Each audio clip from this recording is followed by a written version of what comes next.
মালদায় অকাল সরস্বতী পুজো। বিজেপি রাজ্যের শিক্ষা ব্যবস্থায় নৈরাজ্য কাটাতে অকাল সরস্বতী পুজো করে প্রতিবাদ।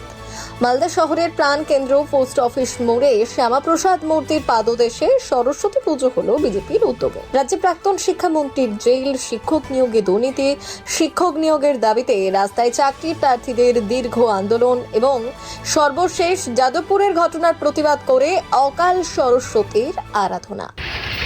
আপনারা দেখেছেন ইতিমধ্যেই যে পশ্চিমবঙ্গের প্রাক্তন শিক্ষামন্ত্রী তিনি জেলে আছেন বিভিন্ন কারণে। আপনারা দেখেছেন যে যারা চাকরি প্রার্থী মানে শিক্ষক শিক্ষিকা হবেন তারা রাস্তায় দীর্ঘদিন ধরে বসে তাদের ন্যায্য দাবিতে আন্দোলন করছেন। আপনারা ইতিমধ্যেই দেখেছেন যাদবপুর ক্যাম্পাসে বর্তমানে শিক্ষামন্ত্রী তাকে ছাত্র সমাজ নানাভাবে প্রহার করেছেন। আপনারা ইতিমধ্যেই দেখেছেন শিক্ষামন্ত্রী নিজের প্রাণ বাঁচানোর জন্য ছাত্রর মাথার উপর দিয়ে গাড়ি চালিয়ে নিয়ে চলে গেছে। পশ্চিমবঙ্গের মানুষ এগুলো দিনের পর দিন দেখছে। এটা কোনো সুস্থ শিক্ষা ব্যবস্থা নয়। এরই প্রতিবাদে এবং আমরা বিশ্বাস করি যে যখনই কোনো ধরনের ঘোর অন্যায় অপরাধ সমাজে নেমে আসে তখন সর্বশক্তিমান ঈশ্বর আমাদেরকে এর থেকে রক্ষা করতে পারে।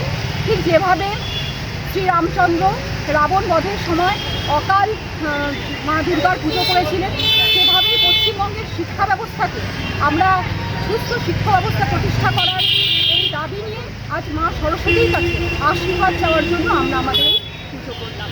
কোথায় করলেন এটা?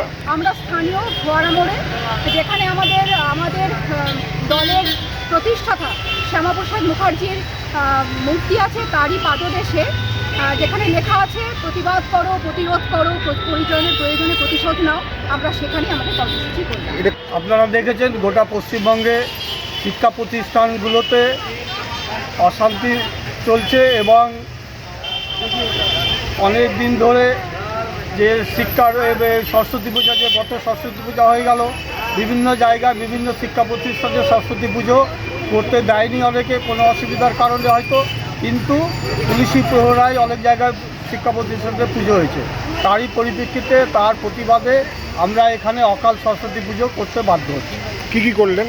আমরা এখানে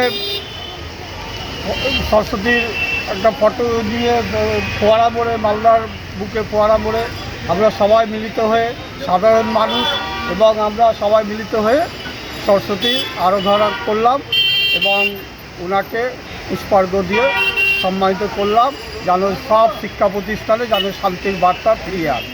ব্যুরো রিপোর্ট, উত্তরের প্রহরী।